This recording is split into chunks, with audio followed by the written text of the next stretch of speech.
Welcome to the Irlandia news summary. Following an announcement by Prime Minister Morawiecki on Wednesday, Poland is set for a major reopening of its economy, commencing next week, but with many restrictions remaining in place.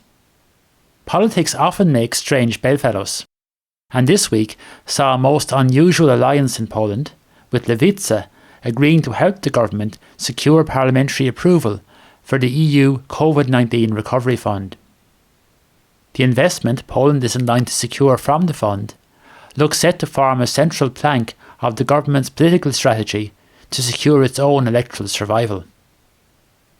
The main news stories over the past week have included Prime Minister Morawiecki announces a staged but extensive reopening of Poland's economy and society during May. Prawo i Sprawiedliwość does a deal with Lewica to gain approval for the EU COVID-19 Recovery Fund, despite the opposition of Solidarna Polska. Visegrad Group leaders backed the Czech Republic in its diplomatic spat with Moscow, and the beatification ceremony of the late Cardinal Stefan Wyszyński is to go ahead in Warszawa on September 12th. On Wednesday, Prime Minister Morawiecki announced a significant easing of COVID-19 related restrictions, following the recent downward trajectory in case numbers. From next week, retail outlets, which had been restricted to the sale of essential goods, museums, art galleries and hotels will be allowed to reopen. Shopping malls, as well as furniture and DIY stores, will reopen on Tuesday, and the youngest pupils will return to on-site classes. Hotels will be allowed to admit guests from May 8th, and restaurants and cafes will be able to serve customers in open-air gardens from May 15th.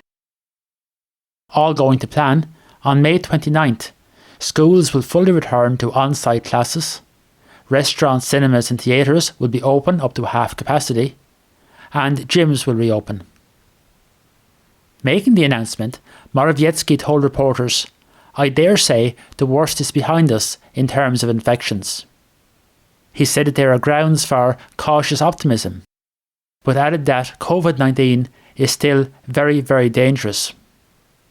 On Wednesday, Poland reported 8,895 new COVID-19 cases, and an additional 636 deaths, at least partially attributed to the virus. This brought the total number of cases since the outbreak began to 2.78 million, with 66,533 deaths.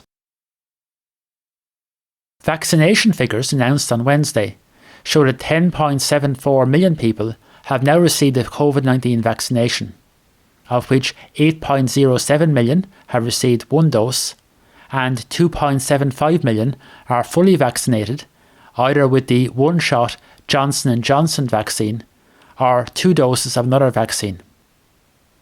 Among those who've received one dose is President Andrzej Duda and First Lady Agata Kornhauser-Duda. President Duda posted on Twitter that they were vaccinated against COVID-19 yesterday at the vaccination point of the Military Institute of Medicine at Chaserów Street in Warszawa, adding that it has gone according to all procedures and we are feeling well. Duda had tested positive for COVID-19 last October, but reported suffering only mild symptoms.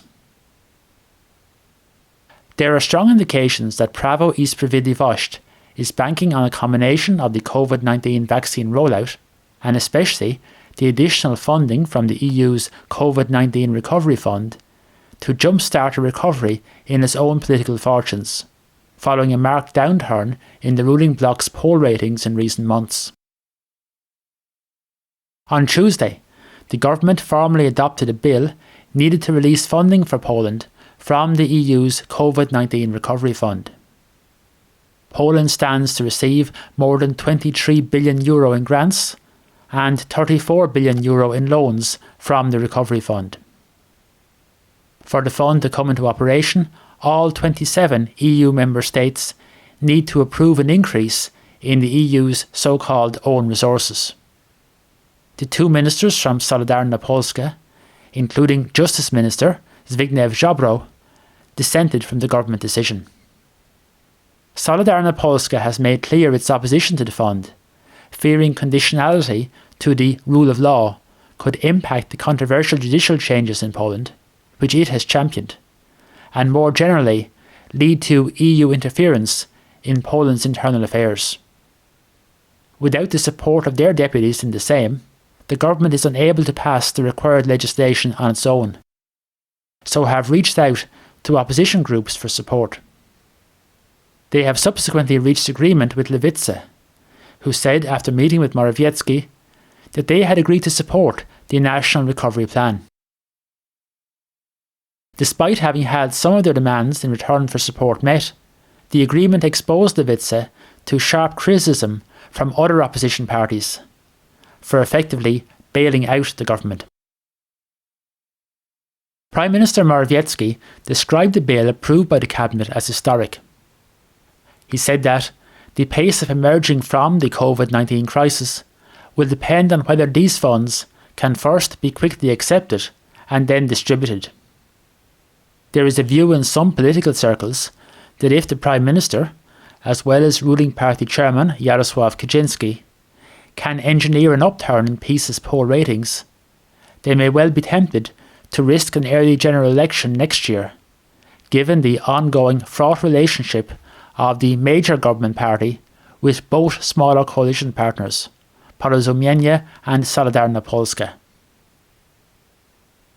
There has been an easing of tensions between Russia and Ukraine over the past week, with Russia announcing a pullback of some of its forces from Ukraine's eastern border. Poland, along with other NATO countries, has expressed strong support for Ukraine's territorial integrity in recent weeks. On Tuesday, it was announced that the Ukrainian President, Volodymyr Zelensky, will hold talks with Poland's Andrzej Duda in Warszawa next Monday. During the visit, Zelensky will join celebrations marking the 230th anniversary of Poland's 1791 constitution. The head of Poland's International Policy Office, Krzysztof Szczerski, said that President Duda will visit Ukraine in August for the country's Independence Day celebration. On Monday, the Prime Ministers of Poland, Hungary and Slovakia issued a joint statement expressing full solidarity with their fellow Visegrad Group member, the Czech Republic, in its recent diplomatic spat with Moscow. The Czech Republic had expelled 18 Russian diplomats over the alleged involvement of Russian agents in an October 2014 explosion at a Czech ammunition depot. Moscow responded by expelling 20 Czech diplomats. Referring to the explosion at the Verbijece ammunition depot, in which 2 people died, the 3 heads of government condemned what they termed another deplorable act of aggression and breach of international law committed by Russia on European soil. The statement followed a conference call of the Visegrad Group leaders. The statement added that we denounce the disproportionate measures taken by Russia in response to the entirely justified decision of the Czech Republic to expel 18 Russian intelligence officers. Touching on a subject that has many times proved politically controversial in Poland, President Duda told the US-organised online climate summit last Friday that Poland is aiming to reduce its dependency on coal as a source of energy from the current 70% to just 11% by 2040. Duda said that Poland was aiming to build a sustainable mix of energy sources, including gas and nuclear power, as well as renewable energy. He said that, in Poland, over the next 2 decades, we aim to build a zero-emission energy system, thanks to which the share of coal will decrease from the current 70% to as little as 11% in 2040. Last Friday, it was announced that the Vatican has decided that the beatification ceremony of Poland's legendary Roman Catholic primate, the late Cardinal Stefan Wyszyński, will take place in Warszawa on September 12th. It had originally been due to take place on June 7th last year, but was postponed due to COVID-19. beatification is just one step short of being declared a saint. Sunday night's Oscar ceremony in Los Angeles didn't bring success for Poland's Dariusz Wolski, who had been one of the 5 nominees in the cinematography category for his work on the film News of the World, directed by Paul Greengrass and starring Tom Hanks. The Oscar instead went to the American cinematographer Eric Messerschmidt for the Netflix drama Mank. On Monday, police in Warszawa stopped traffic on one of the capital's busiest roads to allow a family of ducks to get across safely. Footage from private television broadcaster Polsat shows the family of gooseanders waddling their way across Visegrad. Police helped guide the family of 13 birds to the other side of the street. At this time of year, gooseanders in Warszawa often migrate from Łazienki Park to the Vistula River, where they raise their ducklings. A heartwarming note on which to end. That's all for this week.